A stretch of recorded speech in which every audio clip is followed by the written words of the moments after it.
अरे सभा लगी थी बहू जोड़ा के अरे मेरे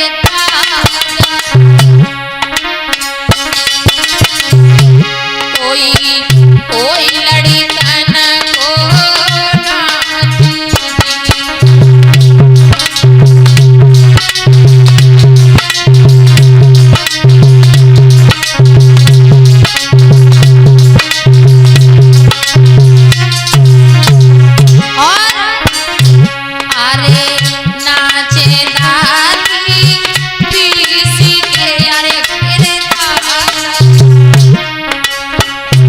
पूरी कन कोए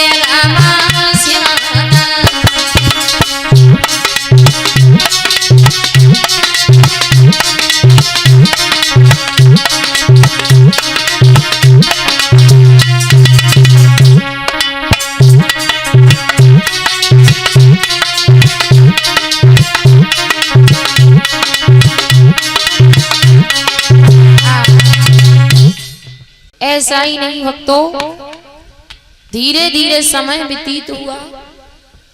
महाराज उग्रसेन की सभा में पहुंचे। बुजुर्गों ध्यान देना, हाथ जोड़े और कहा महाराज, महाराज की जय हो। महाराज आप ही रक्षक और आप ही भक्षक। महाराज उग्रसेन कहने लगे क्या कहना चाहते हो और हमारे दरबार में कैसे आना हुआ? कहने लगे महाराज आपका बेटा जो कंस है, आज उसने हमारी लड़कियों के साथ में बहुत गलत काम किया। कंस को बुलाया और जब कंस को बुलाया, लला दीपू, कंस को बुलाया और कहा ए कंस बोला काय की खत्म जब बता। हाँ, हमारे दादे परदादे ने वो काम नहीं किया जो आज तूने किया। तो का हो तुम्हारे बाप दादे ने ना करो मगर हम तो करे लेकिन ये काम गलत है बेटा। अरे चुप बैठो, गलत है तुम्हें मालूम। जैसे ही कंस ने इतने वचन सुने, कंस कहने लगा मुझे मालूम पड़ता है बूढ़े बाप, तुम बूढ़े हुए से हुए, तुम्हारी बुद्धि भी बूढ़ी हो गई। क्यों? क्योंकि ये मॉडल जमाना है और फिर इनकी लड़कियों ने इन्होंने गलती की। कौन सी गलती की है? गलती ये की, अरे मथुरा में क्या लड़के मर गए जो गोकुल में इनका विवाह किया। समझा करके महाराज उग्रसेन ने कहा ओरे पापी, ओरे नीच, तुझे शर्म नहीं आई? जिन माँ बाप की जहाँ इच्छा होगी वो वहाँ शादी करेगा, तुझे इससे क्या मतलब है? अच्छा जाको मतलब महिलन को मतलब घूरो मामा डारे हो जाए। आज तुझे सजा मिलेगी, जरूर मिलेगी। अरे हम कहते चुप धरे रहो भाई, ये कहीं में ऐसा ही नहीं भक्तों। समझा करके कंस ने कहा इसका मतलब है हमारे पिता का श्रृंगार करना चाहिए। अब बुजुर्गों असमंजस में पड़ गए होंगे कि बाप का श्रृंगार क्या होता है? भोजराज कंस ने कहा, अपने संग के साथियों को इशारा किया कि हमारे बाप पे बुढ़ापा है, इनका श्रृंगार कर दो, अब ये शासन हम चलाएंगे।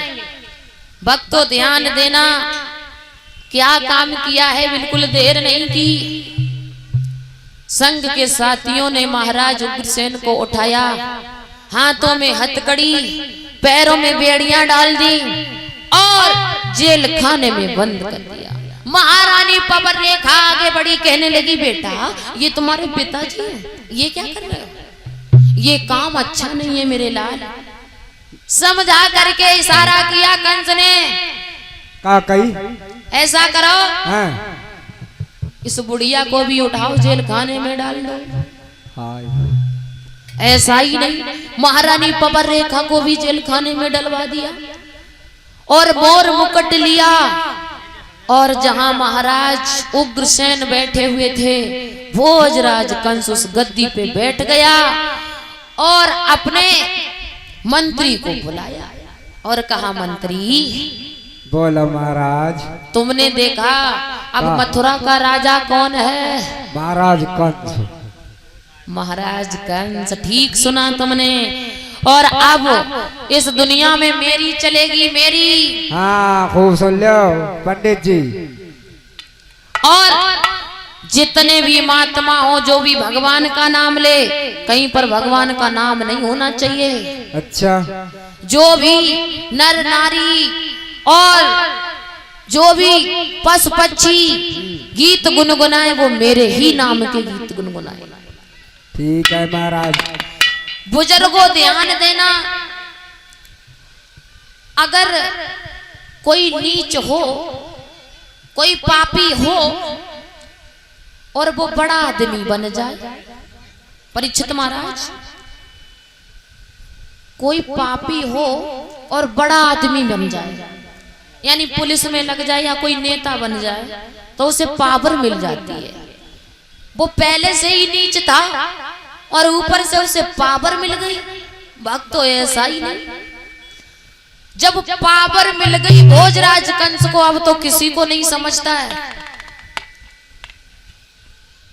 और जो मन में आता है वही करता है। आइए भक्तों, इतनी ही कथा थी कंस जन्म की। अब यहाँ से देखेंगे किस तरीके से देवकी का विवाह हुआ और भगवान श्याम सुंदर ने जेल खाने में अवतार लिया।